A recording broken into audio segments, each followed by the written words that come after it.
All right, looks like we're live. Power hour special. How many people we got in here right now? Let me see.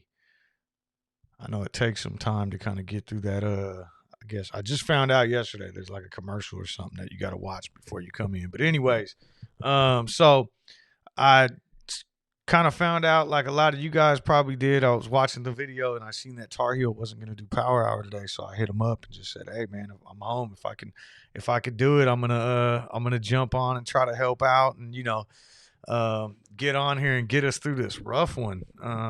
We are trading below 8 right now on Clove. Um, 792 right now. Let me zoom in on this, but we hit as low as 788, I think, was the lowest on the day. And I think we'll bounce back. We've been able to hold that 8 for shit. I mean, going back all the way to July 15th. So I'm expecting us to bounce back right now. Anybody who was joining me earlier today on the morning stream, I had mentioned that I was looking to kind of get in on a little swing trade on Zoom, and I did actually buy in once we logged off a little bit later, right around here at about 386. I saw this come down and bounce off VWAP, and it did break through 400. I'm gonna hold on and see if it can close above 400, which I think is kind of going to end up being a key resistance level there. If it can, I'm looking for it to maybe potentially continue to run for a while now. I know we talked about that in the morning stream today, but that's been the bright light of my day so far. Everything else isn't looking too hot. I mean, DraftKings is bouncing back a little bit, up by about 1% on the day. GameStop down 2.8, Clove down 2.4. Not too bad, but I really want to see Clove get up here and close above $8 just to kind of keep that support level that we've been seeing. Just looking around the markets real quick. I know it seems like AMC's always leading the pack one way or the other when it comes to the meme stocks. Right now, down 9%. Did hit a low of I think 29.81 earlier, so that one's kind of really getting hit the hardest, at least from the stocks that I've been seeing. But it does seem like they're all starting to bounce back right now. Like right around 11:20, AMC started its little on an upward trend, and that's kind of around the same time that Clove hit its low. And let's see here, yeah. I mean, if you look back, that's where GameStop kind of hit its low as well. So seems like we're starting to get back.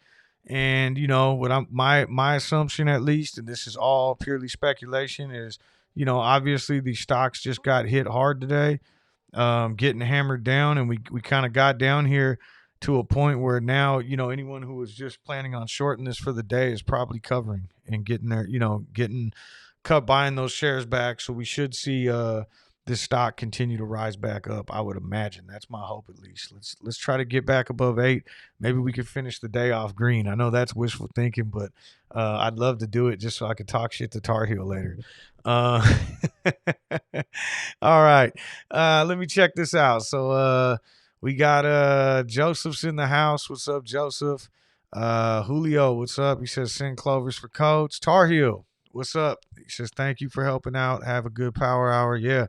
I was telling Tar Heel on the phone earlier too. Like, I'm going back to work on Monday. So if I was ever gonna like jump in and kind of take over and do one power hour again, this would be the day. So, and I don't have my kids at home with me either. So today, so I am ready to roll. I'm ready to take us to the green, or at least above 8. Damn, I got my first thumbs up now. I haven't had a thumbs up on my morning show in a while. So Tar Heel, don't feel so bad. This might just be an afternoon thing. Um, co-creators in the house. William, what's up? Holiday option says power F an hour. Let's do it. Monk, what's up? And yeah, so we talked about that this morning on the morning stream. But yeah, Max Payne was lowered to $8. So what we saw was, and what the hell happened to my options chain? There we go. All right. So I made a video earlier, so I had like MGM pulled up just as a. Let's see here. So we go to Clove. We saw here.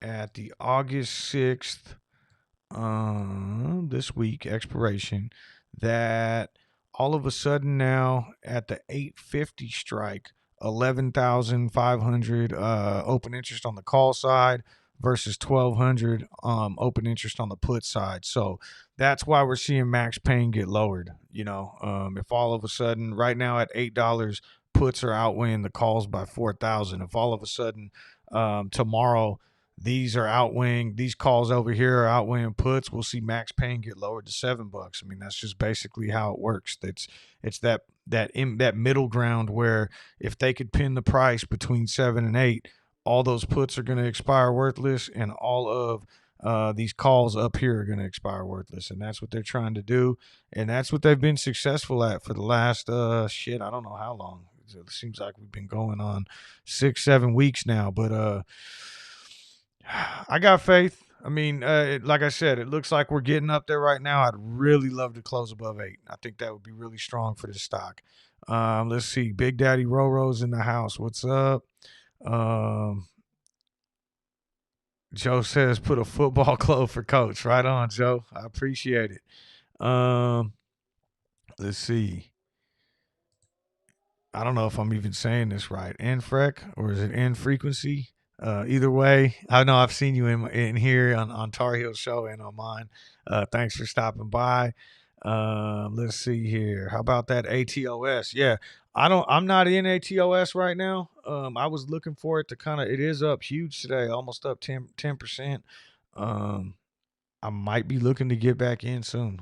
I kind of wanted to, after that gamma squeeze didn't work out, I was looking for it to maybe drop down, and like it did, and probably consolidate and then look to make a run up. I don't know if it's ready yet, but I'm going to be looking for like some bullish indicators before I jump back in now, because I do think that stock has the potential to not only get up and try to test that all-time high at 980, but probably keep running after that too. A lot of good things happening with that company. 6-8 Spindrift, what's up? How's it going? Good afternoon. And Freak. There we go. And Freak. Got it. Right on. Thank you.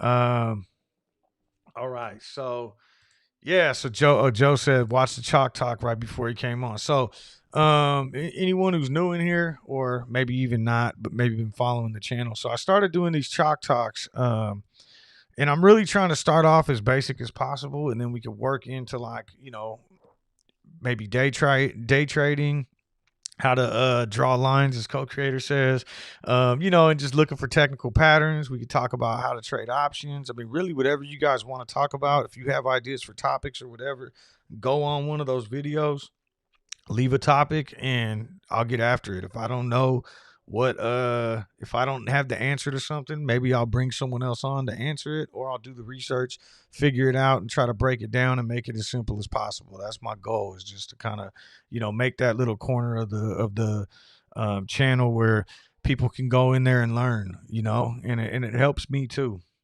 I don't think I've said this in a while, but I do live by it and swear by it. Is like, the best way to kind of master something is by talking about it, doing it, reading it, like just constantly working at it. And, that's why I enjoy doing these streams, and that's why I enjoy making the videos, because I feel like it makes me better too. I mean, shit, I'm not perfect. I lose money in the stock market, and I also make money in the stock market. So it's just, I have my ups and downs just like everybody else.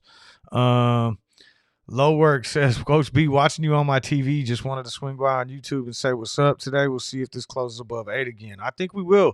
I really think we will. We got about 50 minutes left. All we need is 7 cents. Let's get up there and close above 8. We've been seeing that support coming in. Maybe we'll see, a last minute push sometime in here. I know I haven't done a power hour stream in a while, but one thing that I used to always point out was on these days when a stock does get hammered down, especially in like intraday, shorting, sometimes around that 12:30 to 12:45 mark, you'll see that stock pull back up, because a lot of day traders that are maybe shorting the stock are going to cover before the end of the day. Also, and again, this is just speculation, is if you were performing a naked short, which is illegal, right? But if you were going to do one, and you didn't want to end up with a failure to deliver, then you would probably get out of that short throughout the day, right? So if I naked shorted this stock, which I don't have the ability to, but if I did, and let's say I started shorting it up here at 811, I need to get these shares back in my possession, so that I have a clear balance before the day ends. So that's why I tend to think like when we start trading down here and we get closer into power hour, we'll see that rise. That's what I'm hoping for. We are looking to get a crossover right now. Maybe if we can push a little bit more green, with the 9 EMA crossing over the 21, that would be a little bit bullish. Maybe that'll bring some people into this. But I don't think this is a stock that's necessarily getting day traded right now by like, people that actively day trade every day, because we just don't have the volume in it.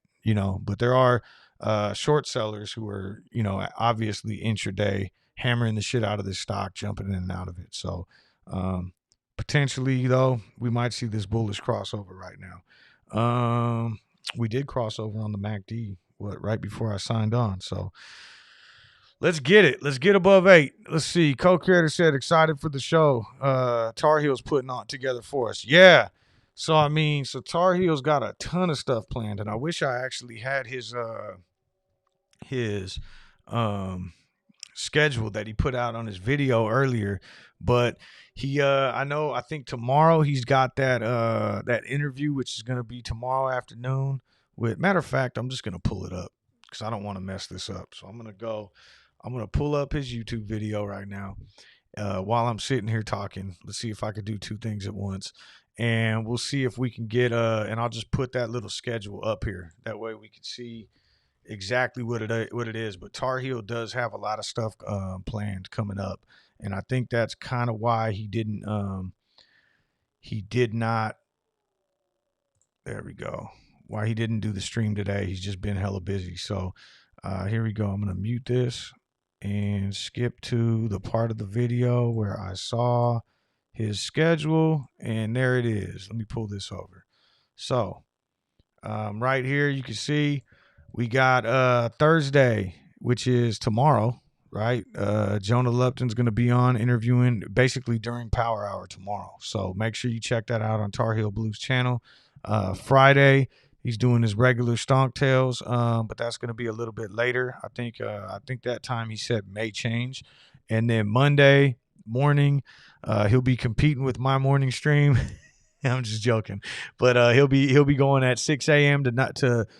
I like to look at things in West Coast time, but on the East Coast, 9 a.m. to 12, and he's gonna have Champ Vibe on there talking about some different day trading techniques and stuff. And then Wednesday's the big one. This is next Wednesday. Tar Heel will be streaming all day starting at 9 a.m. That's also the day of Clover's earnings. So Tar Heel will be he just texted me too. I had the wrong Stonktails time. Okay, maybe the Stonktails will be. So, yeah, the Stonktails time is going to be maybe different than 4 o'clock on Friday. But either way, tomorrow at Power Hour, he'll be doing the interview with Jonah Lupton. That should be amazing.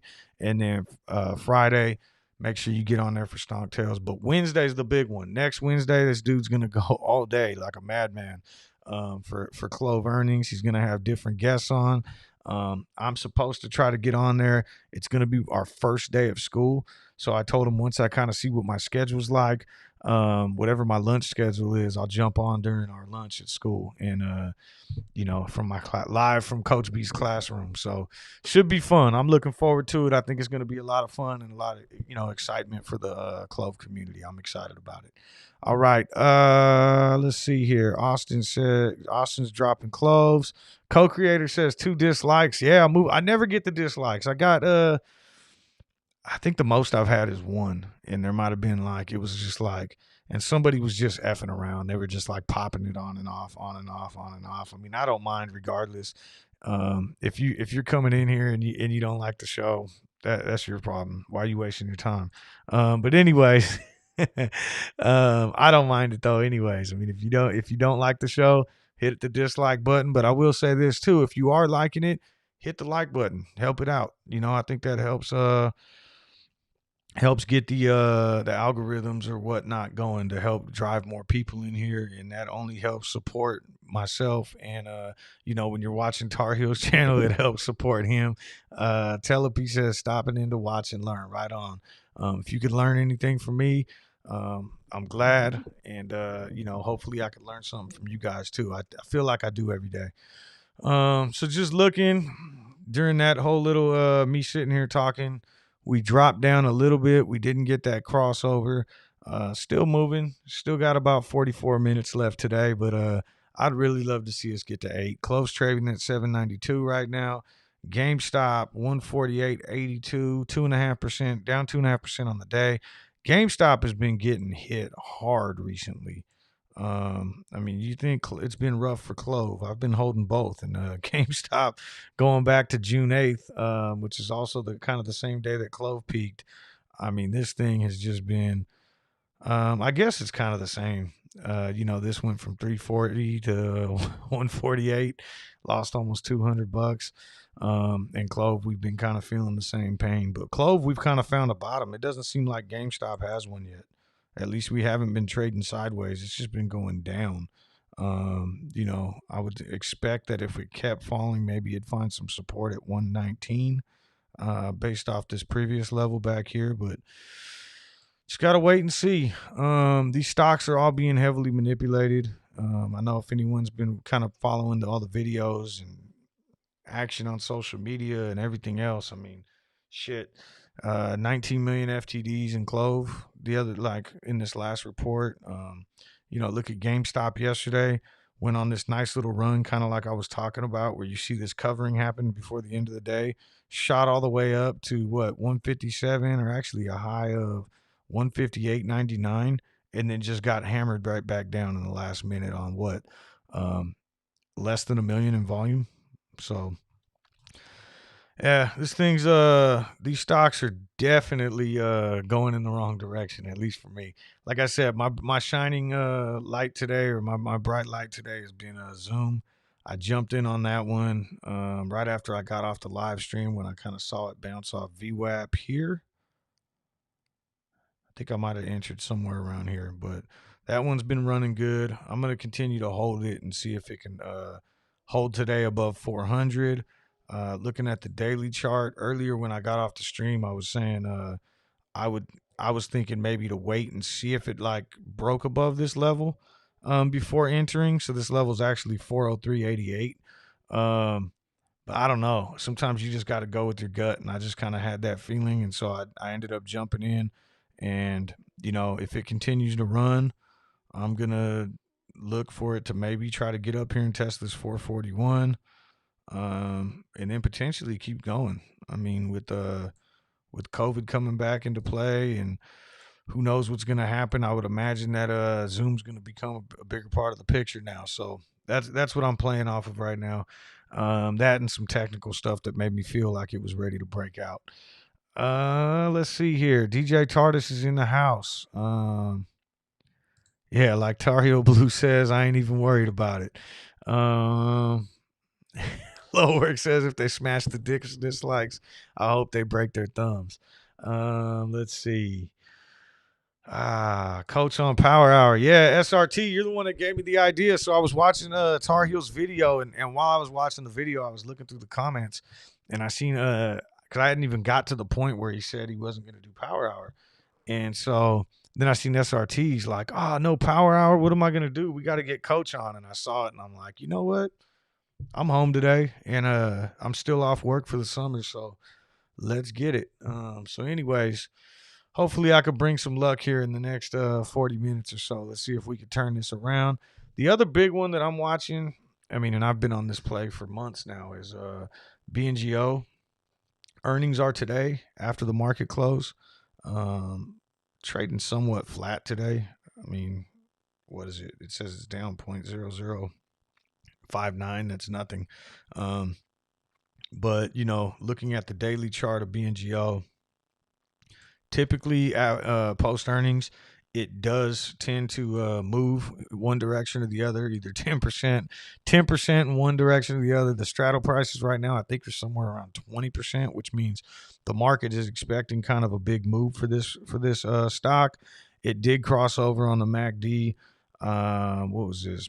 On July 29th. And we're still looking for more of like some bullish crossovers. Let me get up my. There we go. Um, I'm still waiting to kind of see this green line. This is my faster moving line to kind of get across up to indicate to me that we are going in the opposite direction. But I'm long on BNGO. I have been for a long time. So these were some previous support lines that I drew out a long ass time ago that I didn't even realize were still in here.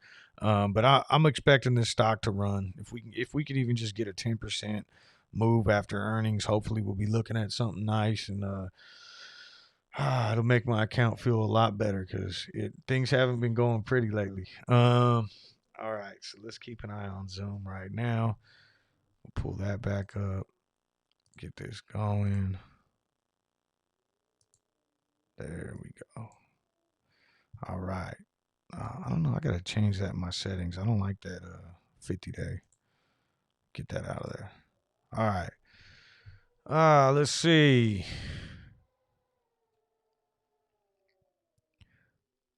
Monk says first power hour in a while, coach. You busting out a White Claw.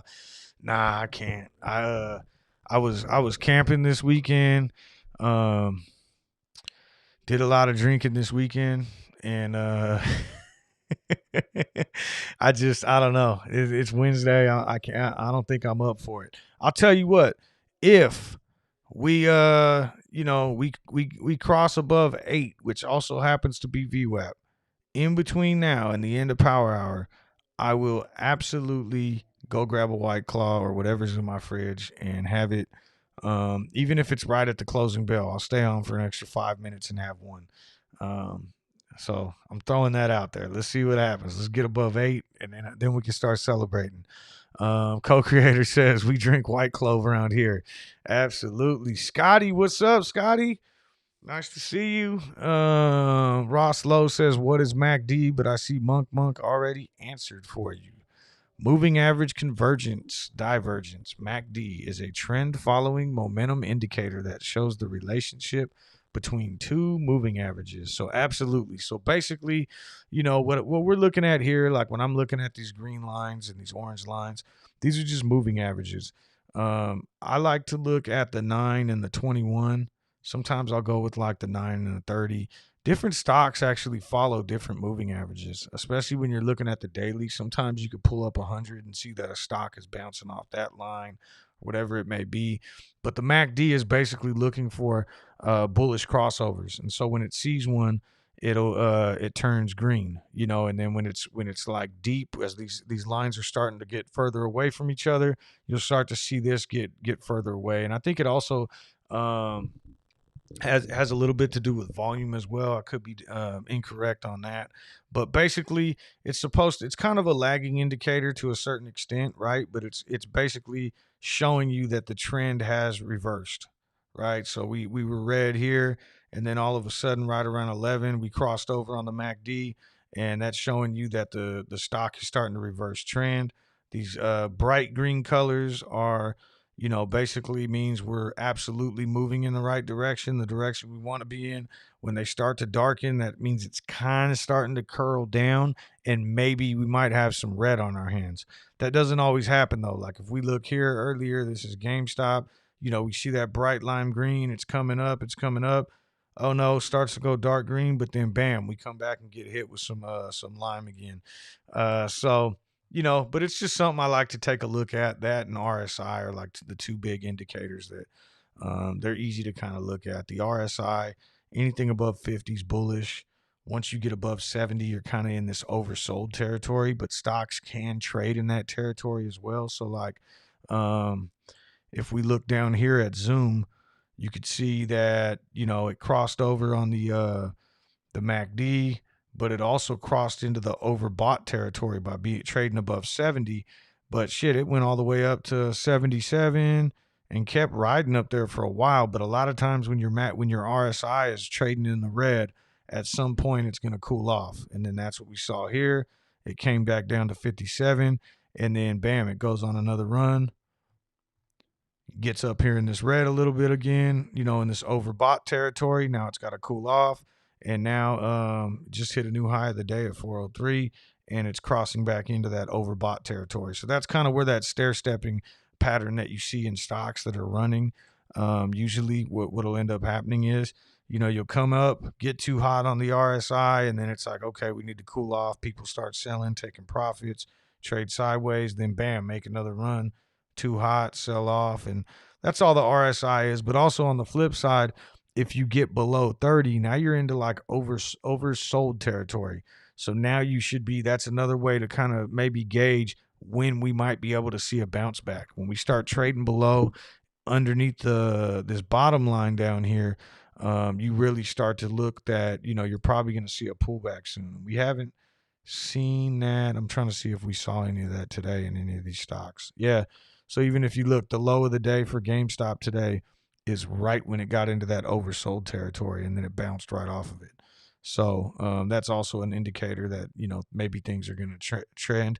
But you don't ever want to just base it off one of these indicators, right? Because what ends up happening is, you could be down here in this blue, and your MACD's still red, and shit, you could end up going blue for a long time. But once you kind of see that the MACD's turning red, turning into more of this maroon, okay, it's starting to curl up. We're in oversold. That might be an early entry point. Now you can get over here and see, okay, we bounced out of this and we're ready to come back up. There's so many different things, but again, that's why I'm going to start doing these chalk talks, and we'll start slowly going over some of them. Let's see. Okay, so Tar Heel just texted me. He said the Stonk Tales time. He's going to do it at 3 or 4 Eastern. So basically on Friday, it's going to be either during power hour or right after power hour. So right in there. Let's see here. Save the liver for Clover. Yeah, for Clove ER. Yeah, let's see. Scotty says, Coach watched me doing some shots on Twitter all weekend with his buddy, and they got hammered. Yeah. That's exactly what happened too. We were talking about the stream, and I started talking about how, like, just this community and how we always get the same people in every morning, and I enjoy it. Drinking my coffee. Lisa's in here. It might be this person, that person, co-creator, Tar Heel.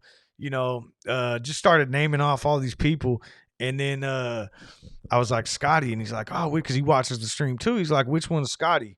And so then I pulled it up on my Twitter, because I know I have Scotty on Twitter, and I pulled him up, and shit. We started watching all of Scotty's Friday videos, man. Those things got us fired up. We started hammering some drinks too. Blah Blah's in the house. What's up? Blah Blah is one of the mods of the Clove subreddit. Thanks for dropping in. I appreciate it, man. Where we at now? Co-creator. In honor of the Big Lebowski, maybe we should make White Russians with a twist and call them White Cloves. I like that. I love the Big Lebowski. I think we were talking about that on one of my previous streams, and I was asking because I know there's a new movie, and then someone pointed it out that it was about the Jesus. It wasn't. I mean, it was the same characters and stuff, but it was more focused around Jesus. So, I haven't watched it yet, but that's one that's on my list. I want to check that one out. Big Lebowski, I've seen a million times.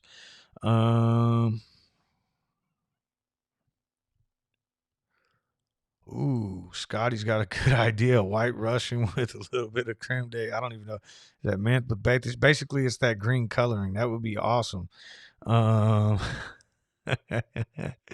Ross Lowe must be looking at your Twitter too. He said nasty. All right, let's see. Hood's up 45. Is it still running? I know when we were looking earlier, like Hood was, to me, this was like the biggest bear trap ever, and I'm expecting to see this thing continue to just bounce all over the place and just absolutely annihilate retail. And that's why, a lot of people were wisely saying stay away. I know I had said maybe buy puts when you think you can kind of get to the top. And I mean, I guess if you could have timed this, but they were so damn expensive today. Today was the first day for options on it, but at least with puts, you have a what you're limiting, right? Or what you're, the most you could lose is. I mean, what I think happened, Here, I'll just go back to and go. We talked about this morning. This is on an hourly chart, and it won't let me go back. What is going on? Or is that as far as it goes back? Yeah, either way. So the stock came out up here at about 39 and got hammered down to 34 on the opening day. And I think retail at that point was like, see, I knew it. Let's short this stock. And now they got their payment for order flow and they saw that retail was in here piling in. It hit a low at 33. People are holding on to these short positions, waiting for it to drop down to 20 or something. And again, they know who's who and who's got what bets placed. And all of a sudden, all this money freaking just poured in here the last couple of days. And I think we saw a short squeeze. I think a lot of people who had short positions, but my assumption is retail got squeezed out of this today. And it's very, very, very, very risky to short a stock. If you wanted to go short a stock, to me, I would always go with the put over a short position because unlimited risk in a short position. But yeah, so I think this stock's just being heavily manipulated, and I think they're going to continue to do it. Even the news articles today, which is absolute bullshit. And I knew it. We called it out this morning on the stream. We were talking about it. Like, watch, they're gonna say this is a meme stock thing, and this is the redditors that are trying to pump Robinhood. There ain't no damn redditors or people in Wall Street bets trying to pump Robinhood. I'll tell you that much. This is absolutely hedge funds and bigger players that are pumping this stock up, and they're gonna try to put it under the disguise in the media to pin this all on retail traders, but. I mean, that's just insane. This thing pops up this much today. Whatever though. All right, let me get off my hood kick. Okay. Let's see here. Michael Thompson, what's up, coach? I've been a lurker on your streams. I wanted to say I appreciate these because it keeps me sane and reminds me I'm not alone in Clove.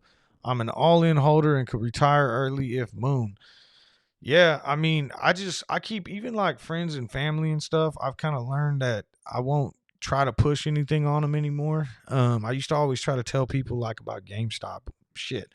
Back when it was like 30 and $40 the first go around, and then when it hit like 40-ish the second go around.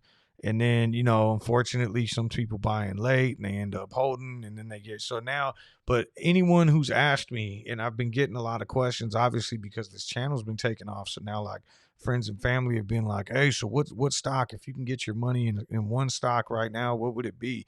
And for me, it's absolutely Clove. I mean, at this price, we have found a base. This is as low as it's going to go. I mean, I could be wrong. We could go lower, but I don't feel that's the case. But anyways, Michael, I'm glad you've been watching the stream. I'm glad it's helping you out. It helps me out too to sit here and not just be staring at my portfolio and just being in the chat with everybody else. But I'm absolutely confident in this stock at $8 that, I mean, shit, without a squeeze or anything else, we should be trading at $20 to $30. So, again, if you're new to this and you're just sitting here watching, this is not financial advice, but at the same time, I don't even have that up here right now. Where'd my little "this is not financial advice" thing go? I lost it. Anyways, this isn't financial advice, but at the same time, for me, in my opinion, and this isn't I'm not a professional or anything like that. I think we're looking at a double or triple up, maybe even quadruple in Clove in the short term without any sort of squeeze. And then you start talking about the gamma squeeze potential and the short squeeze potential and everything else. We could end up seeing triple digits in the next month or so. Could happen tomorrow, could happen next week, but the opportunity is definitely there. I really think this is, probably one of the best plays on the market right now. And that's why I've been talking about it. All right, so as I'm looking around, it does look like the S&P 500 started dragging down somewhere around 1140 and hit a bottom of 1215, and that's kind of what we see happening here with DraftKings. So it seems like that's kind of maybe lagging a little bit behind the overall market, but the SPY is breaking through VWAP right now, and so is DraftKings. Some of these stocks correlate together, and that could even correlate with this little drawdown when it looked like Clove was bouncing up at 1150, and then we drew back down and hit down to like 789 again. That could be because the market in general was somewhat starting to sell off a little bit. At one point the S&P looked like it was getting ready to go flat for the day, and now it's back down to being down like $1.40. So this is kind of a market wide thing, I think, right now. This action right here, this action right here. Zoom isn't part of that shit though. Zoom is my baby today. It's running for me, keeping me sane. All right, let's see here. The boss. I didn't see the boss this morning. Good. Hey, what's up, boss? I'm glad you're in here. Good to see you. Co-creator says we are family. Got all my Clove family. Absolutely. Uh, the boss says every 7 days it's WGW.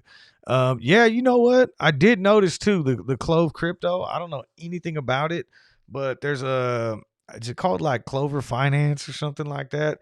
And I only know because Sean Stocks, if you guys aren't familiar with him, he's been doing a ton of Clove videos for about as long as I have. Going back all the way to April, May, March, whatever. But he's been doing this for a while too. And he had said to me the other day that I guess he's been getting all these like bots and stuff on his channel that think that he's talking about the crypto, because there's a new Clove crypto that came out that's not affiliated with the stock at all or the company at all. But I did notice that was out there. Yeah, co-creator that's not associated with it. Let's see here. Sorry, I'm trying to catch up right now. When do you think we see an uptrend? It's so hard to say. I think we're gonna hit above 8. I really do. I mean, we only got about 22 minutes left, but I'm expecting that we're gonna bounce back and get a close above 8, because that's been kind of the support we've been holding. But we could sit here and draw lines and stuff, but it looks like we kind of have this descending line kind of coming down, and we've been holding this baseline here of somewhere around 8 for a while now. I know that's not exact, but really we just need a little breakout, and the MACD is already telling us that we are in somewhat of an uptrend. And I know I've pulled this up before, but even like on the weekly, the last 2 weeks have been green, and we still got tomorrow and Friday to end up green on this week. So we could be in an uptrend now, although the weekly MACD just went red. So we'll have to see how that works out. Let's pull that back up. Damn, Lisa says mRNA's up $25 today. I know you said you've been in that for a while, right? So shit, good stuff, Lisa. I gotta start having Lisa come on the show and tell us what stocks to get into, because she's seems like she's been killing it lately. But that's awesome. I'm glad to see that. I always like to see everyone make money, even if it's not in the same stocks I'm in. Let's see.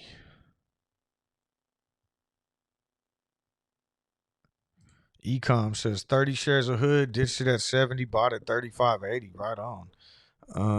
Target short sellers. Hi folks, accumulating in silence. Yeah.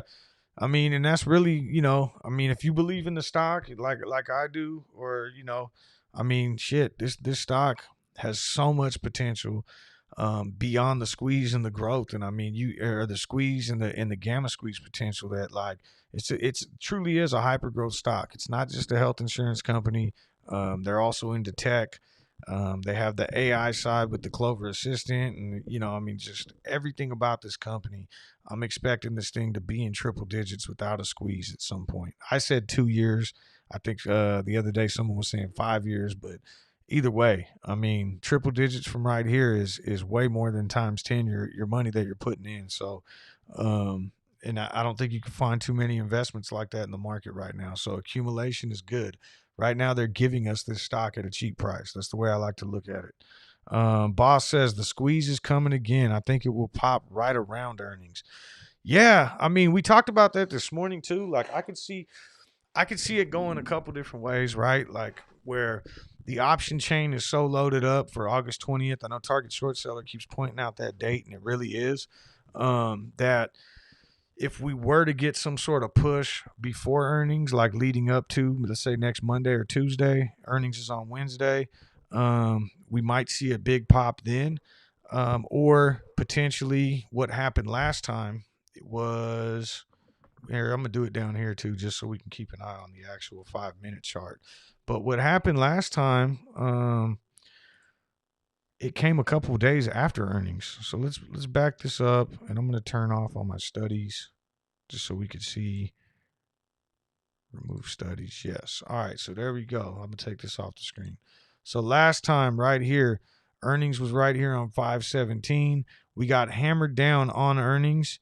The stock came down. Shit, now I can't see nothing. Let me pull this back up. And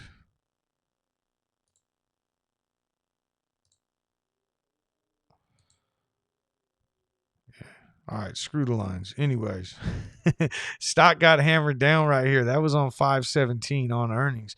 But then we immediately started trending upwards. And we're looking at really this squeeze started kicking off, I'd say somewhere around June 2nd. So almost 2 weeks later is when the squeeze really kicked off. That was the day we jumped from about, let me zoom in here. That was the day we jumped from about 7 to 8. And then the next day from about 740 up to 789, and then just kept on going. There's June 2nd right here, 774, went to 874. And so we started in that upward momentum about 2 weeks after earnings. So it could even be that long. But I think, again, I think it can happen at any time now. It could really be any day. And the reason that I say that is not just because of the short interest or anything like that, but just the options chain in general. Like if we're able to push this stock past $11, $12, it's just going to blow the top off. And the options chain has been loaded up now for months. So it's been in that situation. It's just, we need to find that time where we pop. And I think it's coming. I really do. Earnings could be the catalyst.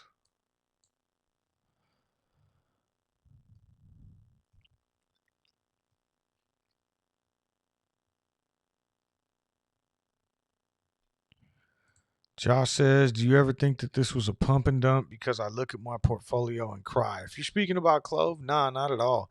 I've kind of explained this before, but I mean, shit, we might as well get into it right now. Let's talk about it. I'll pull that back up because just in case anybody else is wondering the same thing. I mean, to me, let me pull this up. The stock got hit pretty hard with a lot of these negative, the Hindenburg stuff and everything else. This is the daily chart over here. And it came down and bottomed out at 6. And when it came down here and bottomed out at 6 in March, 631, that was kind of the situation where we were at here when we hit 8. And it's like accumulation and I mean, this stock was worth way more then. I mean, it started getting shorted heavily back here in December when it was at 17. That's when the first Hindenburg report came out. And, I mean, the company responded to that stuff. Hindenburg's been known to put out, just basically bullshit short and distort reports. And so, was this right here a pump and dump? Not at all. I mean, what it was straight up, it was a gamma squeeze. When we saw this gap up this day, the stock started moving, and by the time it opened up, the market makers had already lost control. Really the kickoff for the gamma squeeze, I think, was somewhere around like the 1350 range.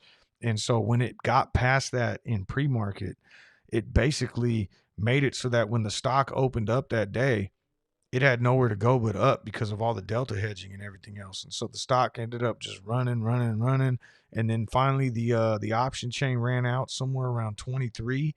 and you still had some people buying in up to 25, but that's why we kind of came down and settled at the option chain there. The next day there was still kind of some retail, I think, momentum and FOMO that drove it up to 28. But this movement right here was a straight up gamma squeeze. And then now you got your profit taking, and unfortunately, gamma squeezes have a reverse effect too, so they're going to drive the price back down. But I don't think this was any sort of like organized pump and dump or anything like that. I mean, and I could tell you, I mean, I've been in this stock since all the way back. I think somewhere around here, like in Marchish is when I was talking about it. And I could be wrong on that. It might have even been April. But I know that I started buying in and accumulating here, working for a potential gamma squeeze that was going to hit, I think, in April. That didn't pan out. Came back for another round in May, didn't pan out. And then I ended up opening up a long-term position, I think somewhere in here too.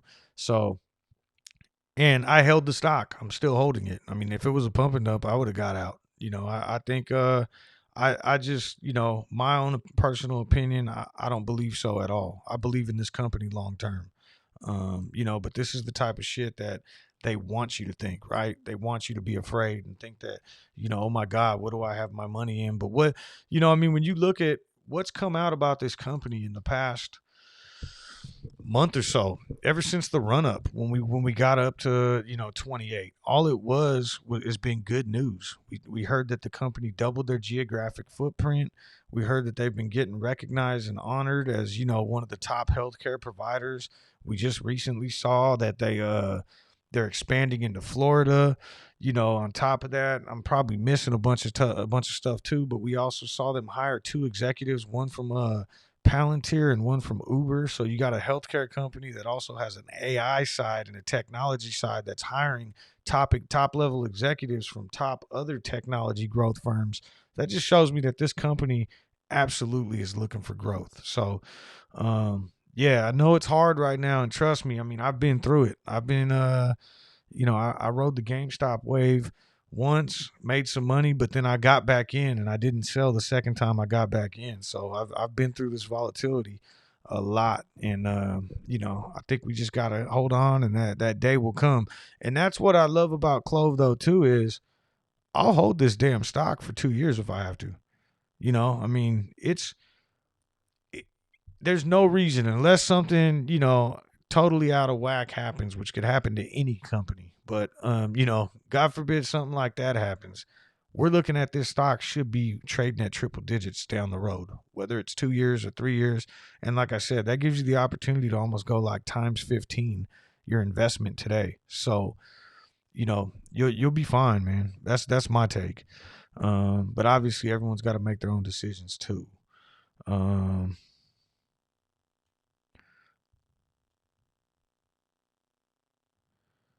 Yeah, co-creator, yeah, says don't think that we have too much info on good DD to ever think it's a pump and dump. Yeah, and that's the other thing with Clove, right? I mean, this isn't like, and not to throw shade on any other stocks or anything, so I won't even say any names or anything. But really, at the end of the day, it's like, you know, some of these other stocks are trading way above fundamentals, and people are still hopping onto them and jumping in just for the squeeze alone. If anything, that's a pump and dump. When you're jumping into a stock just for the squeeze, that means you're jumping in just to pump the stock up so that you could profit off it. When you're looking at Clove, you can hold this stock for long enough, and you will be successful. I think very successful with it. Justin says, I don't mind a little dip. I'll just buy some more chips. Ego says, no crypto for me. I'm a fan of blockchains, but digital currency concerns me.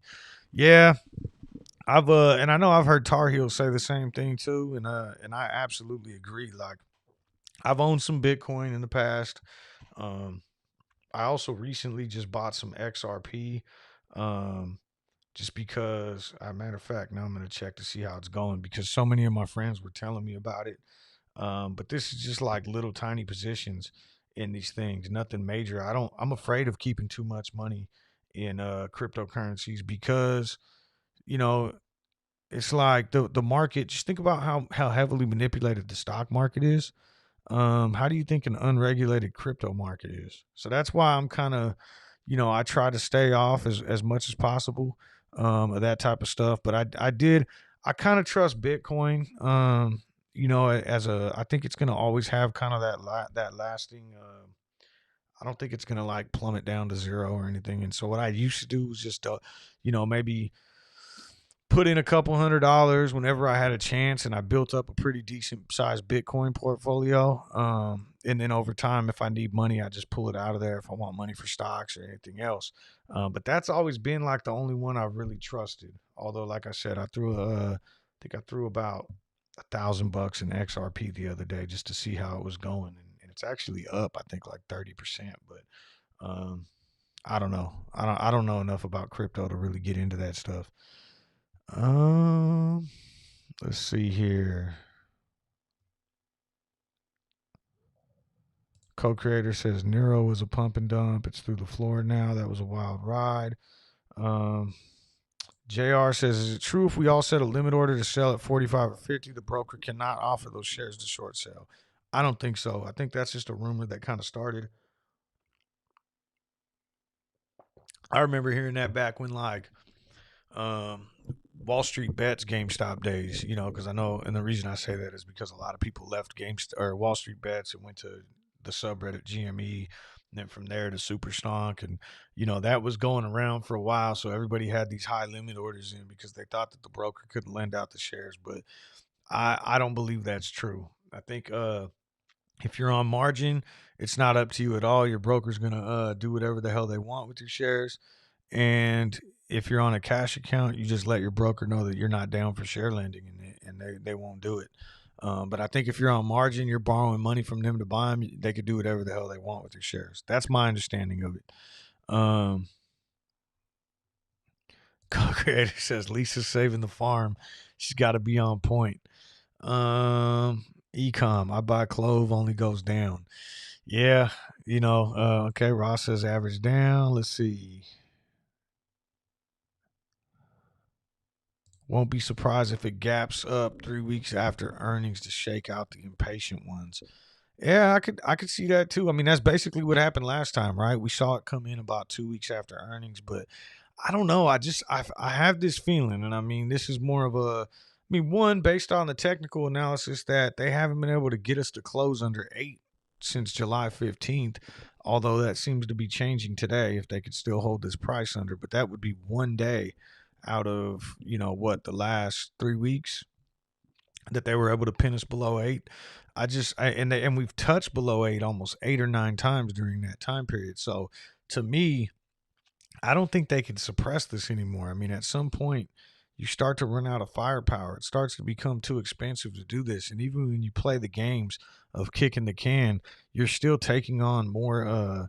You're basically like putting yourself into a more leveraged position, as they kind of use their manipulative tactics to push this further and further out. So I just, at some point, you would think that they would realize that they can't suppress the price anymore, and you'll start seeing some covering. And all it takes is one, right? The volume's so low right now that shit, with 40 something million shares that are out there short right now, at least the ones that are happening legally that we know about, you try to come in and buy that in an average daily volume of, anywhere from 10 to 20 million, this price is going to skyrocket.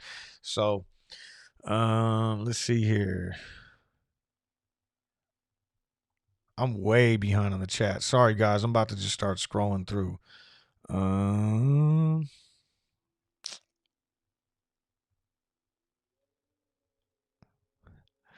Scotty says he'll hold it forever.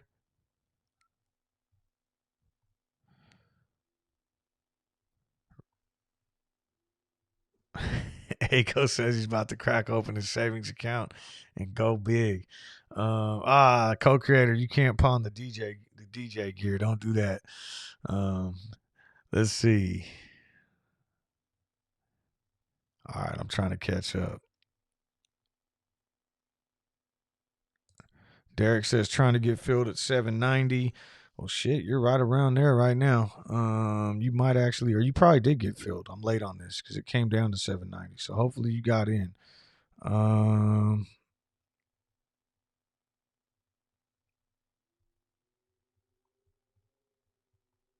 let's see.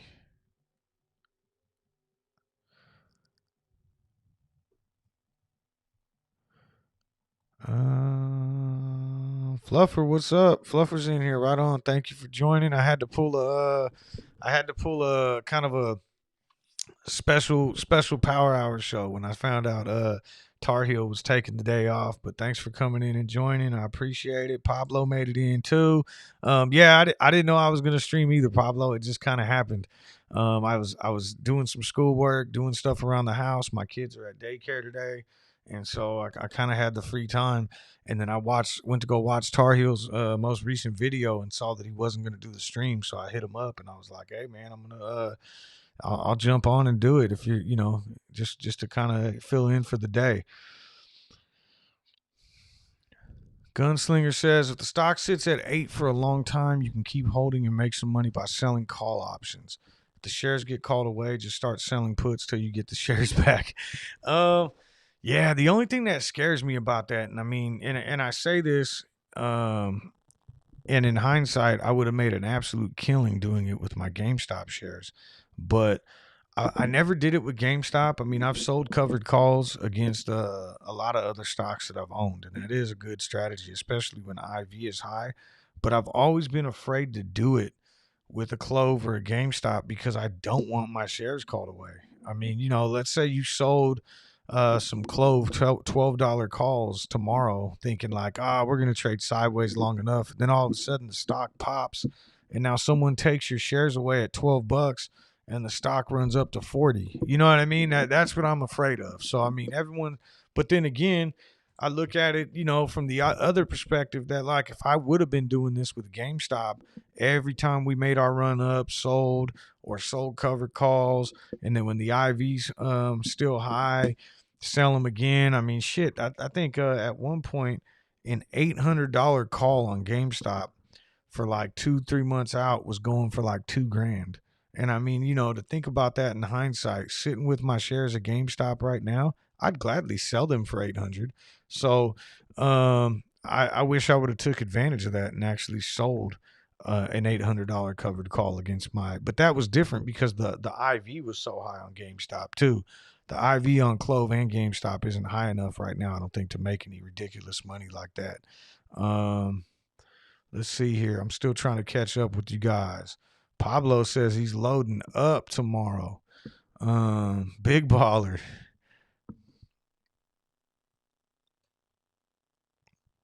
Kevin Lynch, good example, says Bright Health Group BHG posted earnings and sold off a day later, and it's going back up. So let's just take a look at that. So BHG, just to kind of get an idea. So their earnings were here. What was that, 2 days ago? And yeah, they went from 11.18 shit all the way down to $8, and now it's running back up. The only difference in that though, and I could be absolutely wrong. Here's the daily view on this. And this company looks like, whoa, just IPO'd recently, if that's the right company. But anyways, I feel like we've already been suppressed for so long that they can't push us down like that. They can't push us down from 11 to 8 in one day. They can't get us down, I don't think, from $8 down to 5 or something. I mean, we might see a little bit of a push down. Maybe they get us down to like 750 intraday or something after earnings, because I am expecting to get hit hard after earnings. That's usually when somebody will come out and attack the stock, is when they know that retail investors and everybody else is going to be looking for the stock to go up. So I'm expecting that we might get attacked, but I don't know if they could drop us this much. But I'm absolutely agree with you that even if we get pushed down a little after earnings next week, I would imagine that we'll come rolling right back. That's what happened last time. They pushed us down on earnings intraday. The next couple of days, we slowly started gaining momentum back, and then eventually we exploded through and hit $28 within a couple of weeks. So it's right around the corner. Earnings are a week from today, so we'll see what happens. And we did not. That was the closing bell. We closed at 792. It looks like, basically down 20 cents on the day, which in the grand scheme of things isn't shit, right? But we did close below 8. So, kind of lost that battle, I would say. But I would imagine we'll be back. I would imagine we may even see some buying pressure coming in. Shit, if you look at this, and this again,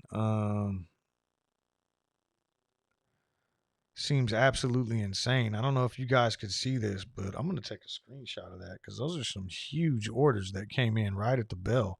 Um, and yet we don't have any price movement. So let me see if I could pull this up for you guys so we could see it a little bit bigger. And we saw this the other day. You know, Sorry, I'm looking for the screenshot I just took so I can put it up big on the screen. But we saw this come in the other day too, like right at the closing bell. We saw a ton of volume come pouring in on this stock and no real price movement. And that's exactly what happened right now. So this is what I'm talking about here. This is the time and sales report. And we're looking at, this is all, basically after the bell. So in after hours, 43,000 shares, 43,000 shares, 25,000, 17,000, 18,000, 16,000. That's a ton of buy orders. That's not as big as the one Degenerate posted the other day where it was like 1.1 million that came in. But those are some pretty significant, huge buy orders that are coming in here at the end of the day. And what do we get here now? A 1 cent move in the stock. That's insane. That makes absolutely no sense. So now we could tell where those orders came in. Let me pull that up real quick. I'm gonna go TD Ameritrade time and sales.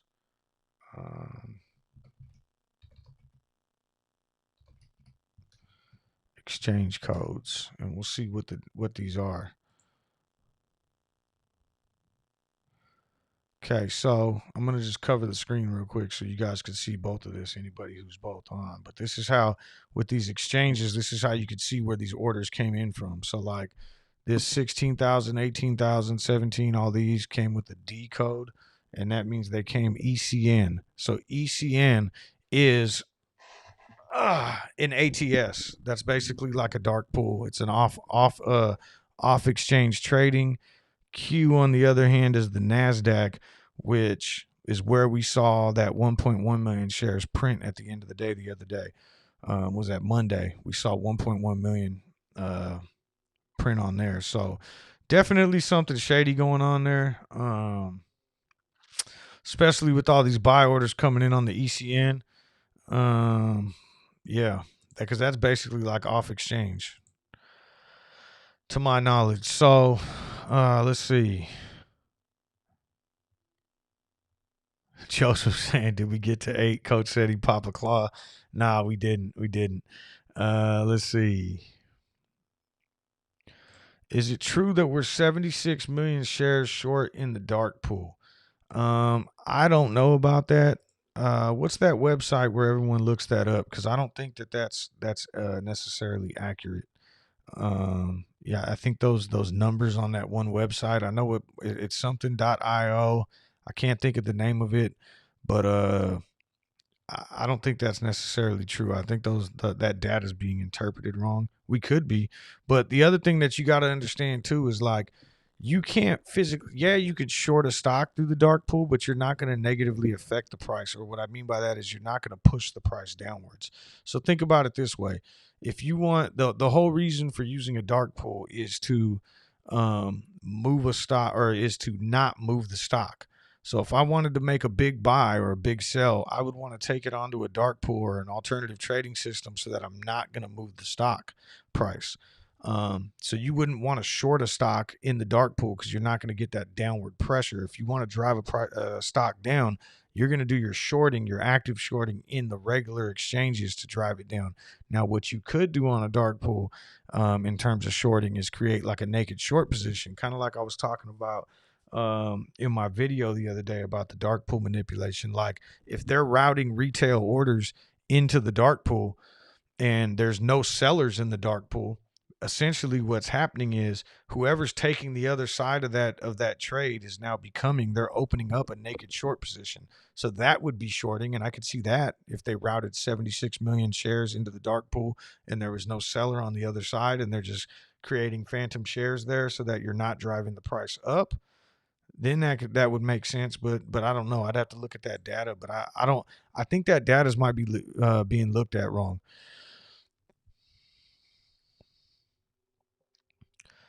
Co-creator says this could be life-changing money for him. Me and you both, man. I think everybody's ready for this thing to moon. Derek says sell puts to get the premium and set it at a lower price. You would want to get in at free money if you own over 100 shares. Yes, if you already own the shares, you could absolutely do that.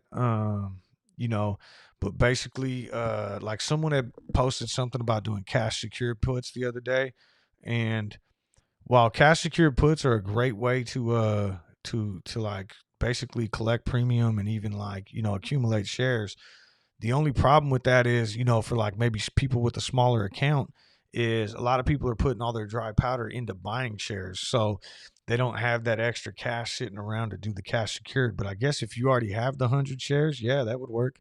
That would absolutely work. Let's see here. Low work says a week from now we will see. Only time will tell. Absolutely. Gloria says tag team and great handoffs. Thanks for keeping the convo going on down days. No problem. The more they kick the can down the road and keep the price down, the bigger the pop off will be. Yeah, that's kind of the way I see it, right? Like all they're doing is by kicking the can, they're creating a bigger and bigger net short position, right? And they're more and more deeper and deeper in, which is going to be a deeper hole to dig yourself out of. And the other thing is, the higher the stock price is when we actually squeeze, I think the higher we could springboard off of and get even higher than that. So, I mean, I have no idea how high the stock could go if we truly do get a gamma and short squeeze. I know a gamma squeeze should at least take us to the end of the option chain, which would be 43. But now if you start to mix in shorts covering in there too, who knows how high it could go. I mean, only time will tell. Let's see. Rick says, if positive news does nothing but bring it down, what will negative news do? No shit. I mean, that's like with GameStop. GameStop was at back on June 8th, was coming off of a good earnings call, announcement of their new chairman of the board, just hired I think they announced who the new CEO was going to be. They had been hiring all these executives, announced that they were opening up a distribution warehouse in Reno for the West Coast. Like all this great news, just news after news after news.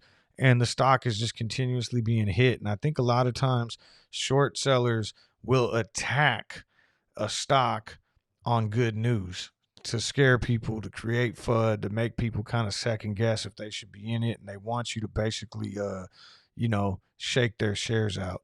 And, I really think that's a lot of what goes on to it too. It's a lot of the trader psychology side. Like they want to scare you out of your position. That's how they make their money, right? I mean, if they short a stock at, let's say the stock is at, um, let's go with Clove. The stock was at 815 this morning, and if they short it all the way down to, 798, and then you start selling your shares, well, now you're doing their job and you're driving the price down. Now they can come out. Let's say they shorted here at let's just use this as an example. At 802, they opened up a short position and hammered the stock down. Now you start selling. Well, now you gave them the opportunity to buy back their shares, their short position at 788. And guess what? Now they made a profit on the day and they're done. Obviously, they're not done right now because there's still 42 million shares sold short. Sorry, but ultimately that's basically what they want, is they want to create FUD. They want to drive the price down so that you'll sell your shares, you'll shake your shares out, and then that's when they'll go in and cover after you sell for a lower price. That's how they make their profit. Now, if we don't sell and everybody holds their shares, now what happens? They drive this price down, they drive it down, and let's say it bottoms out at 788. And now you got all these people holding short positions, maybe even naked short positions that have to be covered before, if you don't cover your naked short position by the end of the day, it's going to come up as a failure to deliver. So if you were participating in naked short and you want to get out by the end of the day, but then when they do start to get out and there's no volume because no one's selling, now their buy orders to buy back those short positions is going to drive the price even higher. And so I wouldn't be surprised, when we look back on these days a month from now and get the failure to deliver data for early August, and we start looking at, these days where the stock got absolutely hammered down on little volume. I mean, what we see in volume today, like 12 million total. I wouldn't be surprised to see a shit ton of failure to delivers coming in on these days in particular. I'm way behind on the chat too. Sorry, guys.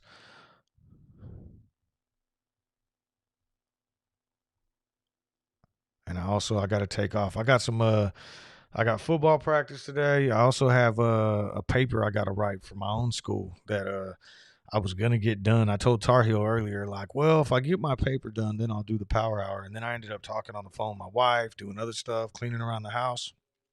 And then it was like almost 12, and I'm like, you know what? I'll do the paper after power hour. So now, so I got to sign off here in a second, but let me just try to catch up. If I am skipping a lot of the comments, I'm sorry, guys. I got way behind. That's my fault. Does anyone know how to sell a put in TD? I'll show you right now. If you're still on here, Rick. Basically, when you pull up an option chain on TD Ameritrade, anytime you're looking at the option chain on TD Ameritrade, this is calls over here, this is puts over here. So if you click on the left side, that means you're selling. If you click on the right side, you're buying. You could still change the price once the order entry comes up, but basically, so now if you came up, that would be your selling a call. This would be your buying a call. So when you come over here on the right, on the put side, if you click on the left, you're selling a put.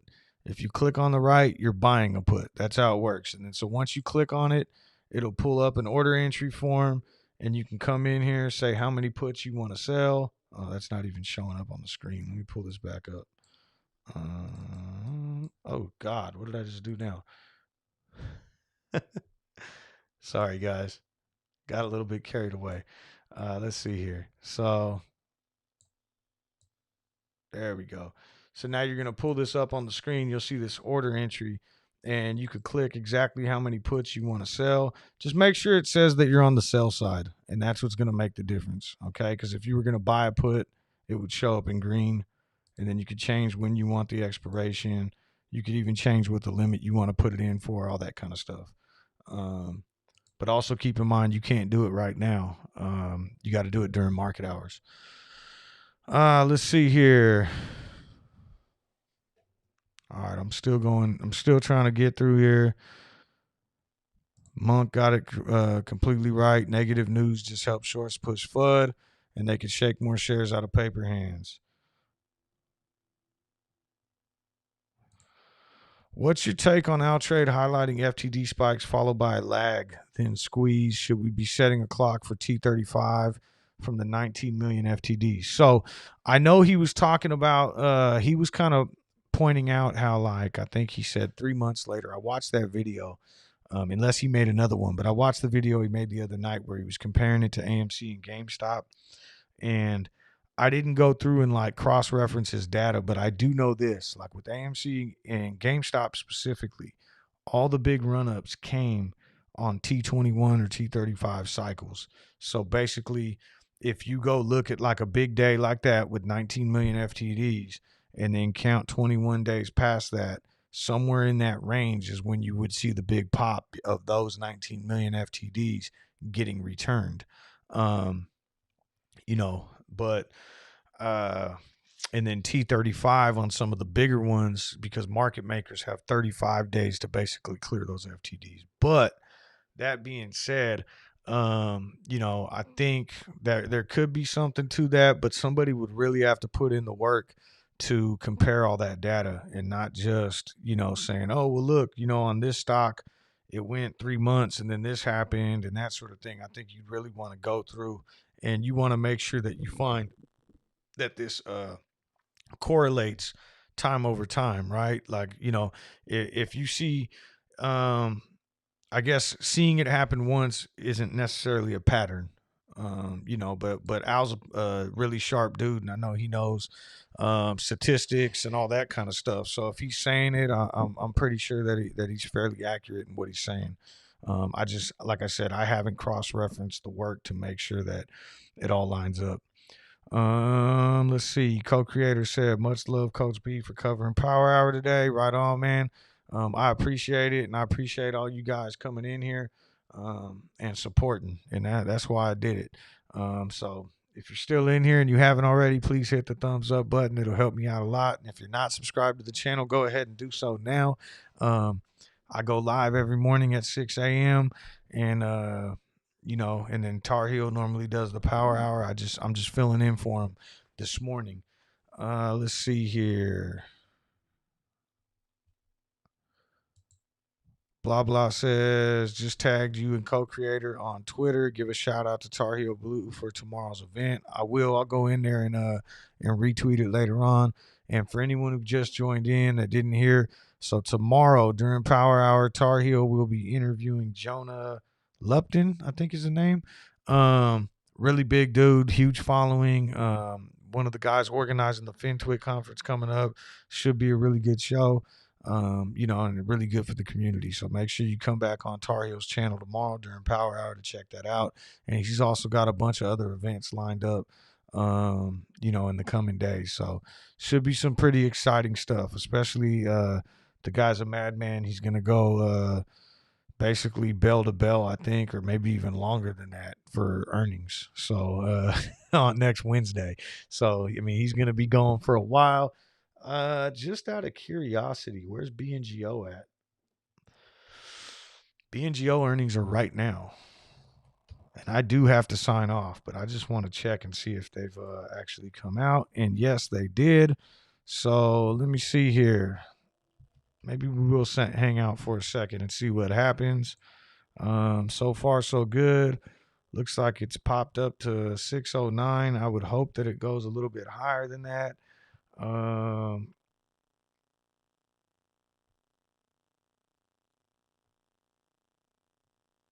Let's see here. I don't know. I'll have to read through this later. I hate trying to read earnings reports on these things. But yeah, so BNGO earnings did get released right now. And hopefully we see a bigger run than that. I need this stock to move, save my portfolio a little bit. All right, guys. Thank you again. Thanks for co-creator. Before I get off, says join the Discord, join the Clove subreddit. I should have links to both of those down below in the video.